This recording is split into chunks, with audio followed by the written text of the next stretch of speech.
गणित की पाठशाला में आप सभी का स्वागत है। आज से हम कक्षा 10वीं में जो स्टैंडर्ड गणित है, जिसको मेन बुक कहते हैं, मेन बुक में जो पहला चैप्टर है हमारा वास्तविक संख्याओं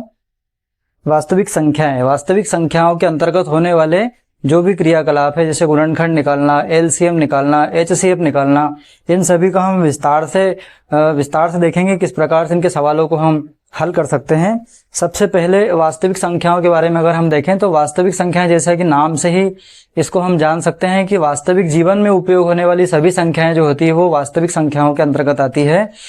और वास्तविक संख्याओं को अगर हम साइंटिफिक लैंग्वेज में बोलें तो जिन संख्याओं को हम संख्या रेखा पर निरूपित कर सकते हैं वो सभी वास्तविक संख्याओं के अंतर्गत आती है। वास्तविक संख्याओं के चैप्टर में जो पहली प्रश्नावली है उसमें लिखा है कि निम्नलिखित संख्याओं को अभाज्य गुणनखंडों के गुणनफल के रूप में व्यक्त कीजिए, जैसा कि आप बोर्ड पर भी देख सकते हैं। सबसे पहला प्रश्न दिया हुआ है कि 140 के अभाज्य गुणनखंड हमें ज्ञात करना है। तो किसी भी दी हुई संख्या, जैसे 140 दिया हुआ है, हो सकता है पेपर में आपको संख्या बदल कर भी दे दें, तो इनके गुणनखंड निकालने के लिए आपके पास कुछ बेसिक नियमों की जानकारी होना चाहिए। जैसे इसका पहला नियम ये होता है, नियम नंबर 1 अगर हम बात करें तो जो 6वीं क्लास में गणित पढ़ा जाता है, 6वीं क्लास के गणित में आपने देखा होगा कुछ बेसिक नियम दिए रहते हैं। उन बेसिक नियमों को अगर हम देखें तो जो इकाई वाला अंक होता है, ये है इकाई का अंक। जो इकाई का अंक होता है, अगर वहां पर 0, 2, 4, 6 और 8 में से कोई हो, 0, 2, 4, 6 और 8 में से कोई हो, तो दी हुई पूरी संख्या 2 से विभाजित हो जाती है। और एक बहुत ही जादुई तरीका ये होता है कि जब भी हम ये पता लगा लें कि दी हुई संख्या 2 से विभाजित हो जाती है तो हम यहाँ पर 2 लिखेंगे और संख्या का आधा करके यहाँ लिख देंगे। तो हम देखेंगे कि आखिरी में 0 दिया है तो इसको आधा करना बहुत आसान है। 14 का आधा कितना होता है? 7, और 0 को हम वैसा का वैसा ही उतार देंगे। फिर हम इसके आगे बढ़ेंगे और देखेंगे कि दी हुई संख्या के आखिर में फिर से 0 है और हमारा नियम बोलता है कि 0, 2, 4, 6, 8 में से कोई भी अगर है तो इसमें 2 से फिर से भाग चला जाएगा।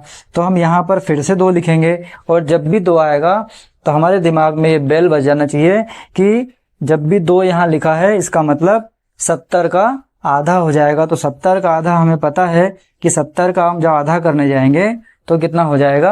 35 हो जाएगा। अब हम लास्ट में देखेंगे कि 5 लिखा हुआ है, ना तो वो 0 है, ना 2 है, ना 4 है, ना 6 है, ना 8 है। इसका मतलब ये है कि अब इस संख्या में 2 का भाग नहीं जाएगा। 2 का भाग नहीं जाएगा तो हम 3 का भाग चेक करेंगे। 3 का भाग चेक करने का नियम होता है कि जितने भी अंक दिए गए हैं उन अंकों का हम योग करें, मतलब अंकों को हम जोड़ दें। तो 3 और 5 को जोड़ने पर कितना आएगा? 8 आएगा। जब हम देखेंगे कि 3 और 5 को जोड़ने पर 8 आया है और 8 को देखेंगे कि क्या ये 3 के पहाड़े में आता है, तो हमने देखा कि 3 एकम 3, 3 दूनी 6 और 3 तिया 9 हो जाता है। इसका मतलब ये जो 8 आया है वो 3 के पहाड़े में नहीं आता है। इसका मतलब इसमें 3 का भाग भी नहीं जाएगा। 4 का भाग देने के लिए आखिरी के 2 अंक, अगर बड़ी संख्या है तो आखिरी के 2 अंकों को देखते हैं कि इनसे बनी हुई संख्या में 4 का भाग जाता है क्या। तो हम देखेंगे 35, 4 का पहाड़ा पढ़ के देखेंगे, 4 एकम 4, 4 दूनी 8, 4 तिया 12, 4 चौक 16, 4 पंजे 20, 4 छंग 24, 4 सत 28, 4 आठ 32, 4 नाम 36। मतलब हम 35 से आगे कूद गए हैं, 36 आ गया है। इसका मतलब इसमें भी 4 का भाग नहीं जाएगा। उसके बाद हम देखेंगे कि 4 का भाग भी नहीं गया, 4 का भाग नहीं गया तो हम देखेंगे कि अब इसमें हम किस संख्या का भाग दे सकते हैं, तो वह संख्या हो जाएगी 5। जब हम देखेंगे, इसका नियम होता है कि आखिरी में अगर 0 हो या 5 हो, 0 होगा तो 2 का भाग भी चला जाएगा, लेकिन 0 के स्थान पर अगर 5 आ जाए तो उस संख्या में 5 का भाग चला जाता है। लेकिन डायरेक्ट हम 5 देखकर इसमें 5 का भाग नहीं दे सकते, हमको इसको 3 के लिए हमेशा चेक करना चाहिए, क्योंकि इसका नियम होता है पहले छोटी संख्याओं से भाग दें और फिर धीरे धीरे हम आगे बढ़ें। पहले 2 का भाग दिया, फिर 3 से चेक करा, उसके बाद हमने 4 से चेक करा और अब हम पहुंचे हैं 5 पर। 5 के पहाड़े को अगर हम पढ़ेंगे तो 5 एकम 5, 5 दूनी 10, 5 तिया 15, 5 चौका 20, 5 25, 5 छंग 30 और 5 सती 35। मतलब 7 बार में हमारे पास 35 आ जाएगा। और 7 के बारे में हम जानते हैं कि 7 एकम 7 होता है। आपको ये क्रियाकलाप अगर रफ में करना है तो हम रफ में भी कर सकते हैं, और जहां हम सवाल को हल कर रहे हैं वहां पर भी हम इसको लिख सकते हैं, क्योंकि एक्स्ट्रा लिखने का नंबर नहीं कटता, नहीं लिखने के नंबर कट जाते हैं। तो हम लिखेंगे कि 140 बराबर हमारे पास आ गया, 2 बार 2 है तो 2 गुणी 2 लिखेंगे, उसके बाद 5 है और उसके बाद 7 है, तो इस प्रकार से हम लिख देंगे। अब हम 140 के जो गुणनखंड निकले हैं उनको गुणा की घात के रूप में लिखेंगे। तो 2 कितनी बार आया है, 2 बार, तो 2 को लिखेंगे, और कितनी बार है वो ऊपर लिख देंगे, 2 बार है तो 2 लिख देंगे। फिर 5 कितनी बार है, 1 बार है, और 7 कितनी बार है, 1 बार है। इस प्रकार दी हुई संख्या के हम गुणनखंड निकाल सकते हैं और उन गुणनखंडों को गुणनफल के रूप में लिख सकते हैं। ये 140 एक छोटी सी संख्या है, और भी संख्याएं आपको बदलकर परीक्षा में आ सकती है। जैसे आगे के प्रश्न की हम बात करें तो अगला जो प्रश्न है हमारा वो है 156। 156 के गुणनखंड निकालते हैं। 156 के गुणनखंड निकालेंगे तो हम देखेंगे कि हमारा जो 2 का नियम बोलता है उसमें अंत में अगर इनमें से कोई है, इनमें से मतलब 0, 2, 4, 6 और 8, इनमें से अगर कोई है तो इसमें 2 का भाग चला जाएगा। 2 का भाग चला जाएगा, इसको हम चेक भी कर सकते हैं कि क्या ये नियम सही है या केवल हमें याद कराया गया है। तो हम 2 का भाग देंगे।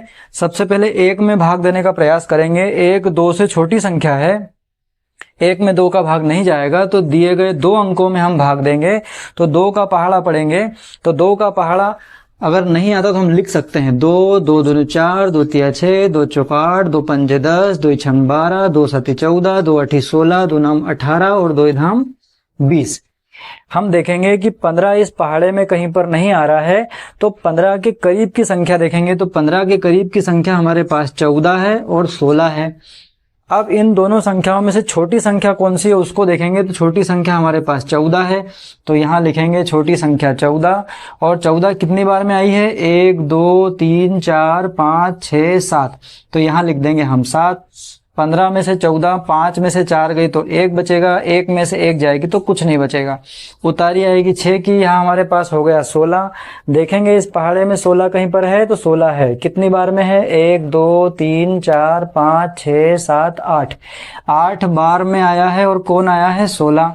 ये 16, 6 में से 6 गई कुछ नहीं, और 1 में से 1 गई तो कुछ नहीं बचा। इसका मतलब ये पूर्णतः विभाजित हो गया और हमारे पास संख्या आ गई 78। तो हम यहां लिख देंगे कि 2 का भाग देने पर 156 में 2 का भाग देने पर 78 आया। इस प्रकार से हम संख्या की सबसे पहले पहचान करेंगे कि दी गई संख्या में भाग किस अंक का जाएगा। अगर 2 का भाग जाता है तो यहाँ 2 लिखेंगे और रफ में हम भाग देकर देख लेंगे कि संख्या क्या आ रही। उसके बाद में फिर इसको चेक करेंगे कि अब जो संख्या आई है उस संख्या में किसका भाग जाएगा। फिर हमने आखिरी वाला इकाई का अंक देखा, तो इकाई का अंक 0 2 4 6 और 8 में से ही एक है। इसका मतलब इसमें फिर से 2 का भाग जाएगा, तो हम यहाँ पर 2 लिखेंगे और 78 में हम 2 का भाग देके देखेंगे। 2 का भाग हम सबसे पहले 7 में देंगे, तो 2 का भाग 7 में इसमें जाएगा नहीं। 7 के पास की 2 संख्याएं देखेंगे, एक 6 है और एक 8 है। क्योंकि 6 और 8 के बीच में 7 आता है, तो हम देखेंगे कि 6 और 8 में से छोटी संख्या कौन सी है। तो हमने देखा कि छोटी संख्या 6 है, तो यहाँ लिख देंगे 6। और 6 कितनी बार में आया है, 1 2 3, तो यहाँ लिख देंगे हम कि 3 बार में 6 आया है। घटाएंगे तो 7 में से 6 जाएगी, 1 बचेगा। फिर उतारी आएगी, 8 की संख्या हो जाएगी 18। फिर हम देखेंगे कि क्या 2 के पहाड़े में 18 है, तो हमने देखा हाँ 2 के पहाड़े में 18 है। 2 के पहाड़े में 18 कितनी बार में आ रहा है, 1 2 3 4 5 6 7 8 9, तो हम 9 लिखेंगे यहाँ पर। और क्या आया 9 बार में, 18, उसे यहाँ लिख देंगे। 8 में से 8 गई कुछ नहीं बचा, 1 में से 1 गई तो कुछ नहीं बचा। अब हमारे पास जो संख्या आई है वो संख्या है 39। अगली स्टेप में हम आगे बढ़ेंगे, फिर से इसे चेक करेंगे कि क्या इसमें 2 का भाग जाएगा। तो हमने देखा कि इसका आखिरी का अंक है वो 9 है। 0 2 4 6 8 में से कोई नहीं है। इसका मतलब यह है कि अब इसमें 2 का भाग नहीं जाएगा। जब इसमें 2 का भाग नहीं जाएगा तो हम देखेंगे कि इसको 3 से चेक करेंगे, 3 का भाग इसमें जा रहा है कि नहीं जा रहा है। 3 का भाग देने का तरीका होता है कि जो संख्या हमारे पास आई है उसके अंकों को हम जोड़ दें। तो देखेंगे 3 और 9, तो हमने 3 और 9 को जोड़ा तो संख्या हमारे पास आई 12। क्या ये 12 3 के पहाड़े में आती है? तो हम देखेंगे कि 3 एकम 3, 3 दूनी 6, 3 तिया 9 और 3 चौक 12। 4 बार में हमारे पास जो संख्या आई है वो क्या आ रही है? 12। इसका मतलब 39 में 3 का भाग पूरा पूरा चला जाएगा, क्योंकि उसके अंकों के योग में 3 का पूरा पूरा भाग जा रहा है। तो हम देखते हैं कि क्या यह नियम सही है। तो हमने 39 में 3 का भाग दिया और देखा 3 एकम 3, यहाँ कुछ नहीं बचा, उतारी आएगी 9 की। फिर हमने देखा कि 3 तिया होता है 9 और 9 से 9 कट गया, घट गया, तो बचा हमारे पास 13। तो हम देखेंगे इस प्रकार हमने देखा कि 3 का भाग 39 में 13 बार चला गया। फिर हमको पता है कि कोई भी ऐसी अभाज्य संख्या आ जाए जो स्वयं के पहाड़े में आती हो या 1 के पहाड़े में आती हो, तो उसमें किसी और संख्या का भाग नहीं जाएगा। इस प्रकार 13 भी एक अभाज्य संख्या है और 13 में 13 का एक बार भाग जाएगा। इस प्रकार हमने 156 के गुणनखंड निकाल लिए, 2, 2, 3 और 13। तो हम यहाँ लिखेंगे 156 बराबर 2 गुणा 2 गुणा 3 गुणा 13। हम इसको घातों के रूप में लिख लेंगे कि 2 कितनी बार है? 2 बार, तो यहाँ लिख देंगे 2 2 बार। उसके बाद 3 कितनी बार है? 1 बार, तो घात लगा देंगे 1। और 13 कितनी बार है? 1 बार, तो घात लगा देंगे 1। जितनी बार जो अंक आया है उसको 1 बार लिखेंगे और उतनी ही घात लगा देंगे। 2 को लिखना है तो 2 को यहाँ लिखेंगे और 2 कितनी बार है? 1 और 1 2 बार, तो यहाँ 2 लिखेंगे, गुणा लगाएंगे। 3, ये 3 लिखा, कितनी बार है? 1 बार, तो ऊपर 1 लिख देंगे, फिर गुणा लगाएंगे। फिर क्या है? 13 लिखेंगे, 13 कितनी बार है? 1 बार।